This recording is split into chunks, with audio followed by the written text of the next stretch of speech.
Você está ouvindo os Viewpoints do Place Cloud. Pesquisadores contam histórias de lugares em diferentes partes do mundo. Para obter a experiência multimídia completa e apoiar os criadores, visite placecloud.io. Estamos no bairro da Glória, no Rio de Janeiro, em frente ao Instituto Histórico e Geográfico Brasileiro. Aqui estão cerca de 160 mil documentos sobre a história nacional, entre livros, periódicos, artefatos, pinturas, álbuns, mapas e atlas, além de outros objetos.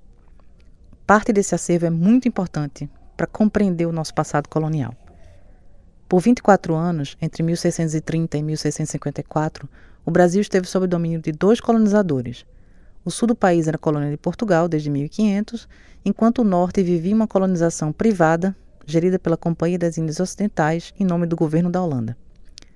Com a expulsão dos holandeses em 1654 e a devolução das terras brasileiras, todo o território nacional voltou ao poder da coroa portuguesa.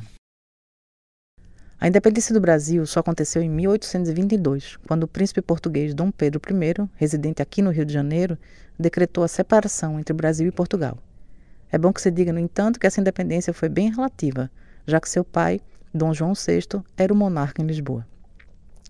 Além disso, o processo de separação deu os primeiros passos na busca por uma identidade nacional, mesmo que ainda houvesse nessa identidade um tom de devoção à coroa portuguesa.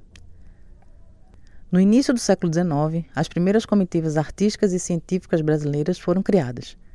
Artistas de destaque nacional, ligados à Academia Imperial de Belas Artes, como Vitor Meirelles e Pedro Américo, desempenharam um importante papel nessa construção de uma nacionalidade brasileira por meio das artes. Eles pintaram quadros de grande relevância nacional, como a Primeira Missa, pintado por Meirelles em 1879, com inspiração na carta escrita pelo escrivão da Armada Portuguesa, que chegou ao Brasil em 1500, descrevendo ao rei de Portugal como havia sido a primeira missa celebrada no país. Eles pintaram quadros de grande relevância nacional, como a Primeira Missa, pintado por Meirelles em 1879, com inspiração na carta escrita pelo escrivão da Armada Portuguesa, que chegou ao Brasil em 1500, descrevendo ao rei de Portugal como havia sido a primeira missa celebrada por aqui. Já Pedro Américo é autor de Independência ou Morte, pintado em 1888, um retrato do momento em que Dom Pedro I teria decretado a independência do Brasil no mesmo ano. Mas será apenas com o próximo imperador do Brasil, Dom Pedro II, que essas iniciativas nacionalistas se tornarão política de Estado. Aqui chegamos na parte que tem tudo a ver com o passado colonial holandês. É que ao visitar a província de Pernambuco, em 1859, o rei ficou indignado por não haver nenhuma grande obra em língua portuguesa sobre os fatos que ocorreram na região. Ele não estava interessado em obras elogiosas aos holandeses, claro, mas nos detalhes sobre a expulsão dos invasores e a restituição das terras à autoridade de sua família real, em Lisboa. É claro que o objetivo do imperador era escrever uma versão luso-brasileira dos fatos, cheia de mitos, heróis e desfechos dramáticos, e torná-la oficial para gerações futuras.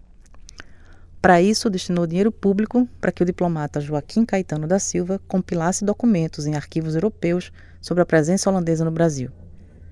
Sua tarefa rendeu um extenso volume de 8 códices em francês sobre as correspondências entre o Recife e os Estados Gerais da Holanda.